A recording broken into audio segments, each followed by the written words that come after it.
This is a story of how I helped one of my clients sell her home. She gave me the opportunity to sell her home, and this was going to be a tricky one. Right off the start, prices were coming down at this point and the market was starting to slow down.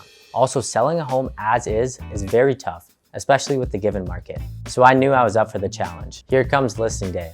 I plan out my social media ads, photos, everything's ready, it goes live, and traction starts to come in slowly. I knew we started off a little overpriced, but we were testing the market. After adjusting the prices a few times, we were able to get a couple of offers, but nothing that stuck. Eventually, we got an offer that was very good, and again, we ended up not proceeding with it.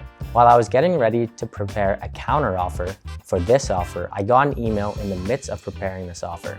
They ended up coming back at a higher price than they originally did, as is property with no home inspection. This was a home run and huge for my clients, and this was a deal we had to take, so that's what we did. Now, what made this very difficult was there was also a tenant who didn't like people coming to see the property at a lot of the times during the day.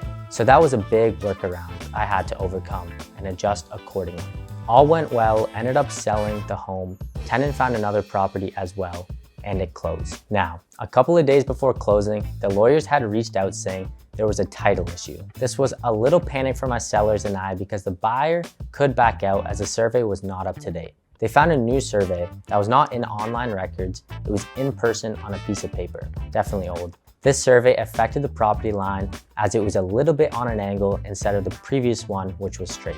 Given all this, I had to work hard, talk to the seller, talk to the buyer's agent, and figure everything out. They looked over everything and it was super minor, and I'm grateful to work with someone who knows their stuff. This ended up being a little bump in the road, but everything was okay and we proceeded accordingly. It all worked out in the end and we ended up closing the deal.